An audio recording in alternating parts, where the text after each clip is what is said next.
बब्बा कहते हैं। तो हमने कहा बब्बा बब्बा, एक बार ऐसे देखा फिर नहीं देखा, बताओ। फिर हमने जब रोए, हम बच्चा तो थे, दीपावली नजदीक थी, हमने कहा महाराज बब्बा आपने अब सन्यास ले लिया, सन्यास लेने के पूर्व में तो हम तुम्हारा ही खून है, तुम्हारे बेटा के सगे बेटा है। 3 दिन से खाना नहीं बनो, कछु घर पे है नहीं, हालत खराब है, कछु दे दो। अब देखना हमारे वाले जो गुरुजी बोले सो का बोले, तुम्हें तो हम कह ही दे के चिंता ना करो बालन। हमारे वाले पता है क्या बोले? रात को आना जाओ। 11 साल के बच्चा से ऐसी बात कर रहे, वो ऐसी बात कर रहे, पूछो मत क्या कह रहे, रात को आना जा। मान लो हम दुश्मन हो,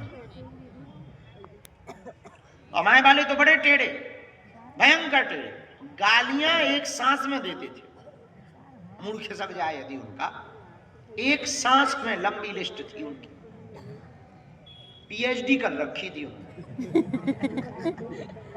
अबे तक हमारे निशान बनाए, एक बार ऐसा चमीटा फेंक के मारा था, हालत खराब है। मतलब ऐसा कुछ नहीं है, अब तो दाग छोटा सा बना था अबे तक, लेकिन दाग इतने खतरनाक। पर देवता ऐसे थे उनके पास, तो सामने आके, मतलब ये बात हमको कहनी नहीं चाहिए, पर अब तो छूट दे दी उनने, 19 साल बाद दी है छूट। तो बताए 4-6 दिन पहले क्या बोले वो, अब हमारी किताब लिख सकते हो। सन्यासी बाबा बोले क्या लिख सकते हो? तो हमने पूछा कि इतने दिन बाद क्यों कहा कि अब आप हमारे बारे में बता सकते हो? बोले अब तक चेक कर रहे थे कच्चे चेलाओं के पक्के। अब बताइए हम पे क्या बीती होगी जिस आदमी ने 19 साल उनके लिए गुजारे हो। माता जी छोड़ी, त्योहार छोड़े, भोजन छोड़ा, नींद छोड़ी, खेल छोड़ा, बचपना छोड़ा, अब वो 19 साल बाद कह रहे कि तुम्हें चेक कर रहे थे कि तुम कच्चे चेलाओं के पक्के। 19 साल बाद वो कह रहे क्या अब हमारे बारे में बता सकते हैं। तो जिन सन्यासी बाबा के चरणों में हम रहे, दादाजी के, दादाजी अलग है, सन्यासी बाबा, जिन गुरु के चरणों में हम रहे, ऐसा अद्भुत महापुरुष, हम तो कुछ नहीं जानते, ऐसा अद्भुत महापुरुष झोपड़ी का ताला लगा देता था और कुर्सी डाल देता था और देवता को बैठा देता था और सामने देवता बैठ के बात करता था, उससे प्रश्न कर लो वो उत्तर देता था। हम आपको कहना ये चाह रहे कि हमको तो उनकी कृपा पाने में बहुत दिन लगे, बहुत दिन लगे। हमने बहुत अंधेरे में गुजारे, बहुत मुसीबत सही, लेकिन एक बात हम बहुत विनम्रता पूर्वक आप सबसे कहना चाह रहे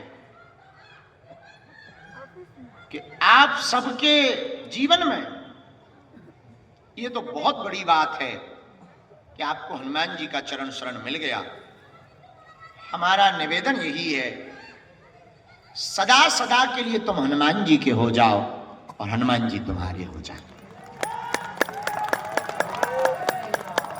इनके अलावा कोई दूसरा उपाय नहीं है। भगवान की कृपा के अलावा कोई दुनिया में तुम्हारे जीवन में चमत्कार नहीं कर सकता। इनके घर देर जरूर है, अंधेर नहीं है।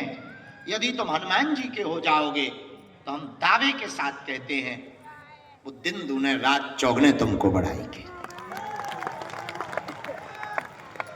अंधेरे में उजाला लाएंगे, इसमें कोई संदेह नहीं। जो तुम पर हंस रहे ना, वो तुम्हारे लिए तालियां बजाएंगे। तो यहां से जब आप जाओ तो ये विचार करके मत जाना कि आप पे कृपा नहीं हुई, आप हनुमान जी के हो गए, यही कृपा हुई, ये बात विचार करो। और हमने अभी कुछ दिन पूर्व कहा था, वो बात हम फिर से दोहराना चाहते हैं। हम आपको चमत्कार इसलिए नहीं दिखाते हैं कि हम तुम्हारी पीड़ा पर मिटा करके पर्चा बना करके तुमको सिर्फ आकर्षित करना चाह रहे हैं या भीड़ जोड़ना चाह रहे हैं। धन तो हम आपसे लेते नहीं, धन का तो कोई मंतव्य ही नहीं, धन लेते नहीं, पैसा लेते नहीं, पर हम क्यों चमत्कार दिखा रहे हैं? एकमात्र हमारा कारण है कि हम चले भले ही जाएं, पर हिंदुत्व की ज्वार उठती रहनी चाहिए, शक्तियां शून्य नहीं होनी चाहिए। और जो सनातन पर उंगली उठा रहे हैं उनको ये जवाब मिलता रहना चाहिए कि पृथ्वी वीरों से खाली नहीं है।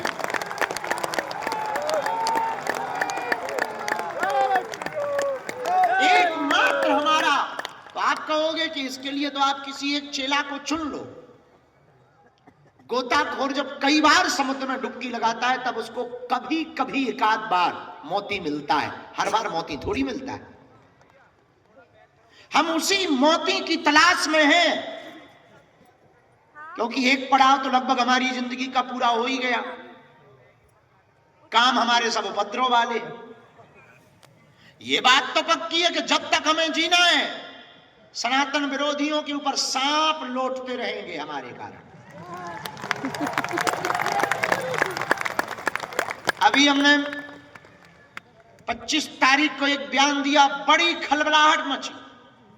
हमने कुछ गलत थोड़ी कहा, सीधी सीधी बात कही थी कि बाबर की छाती पर हमने भगवा ध्वज लहराया है।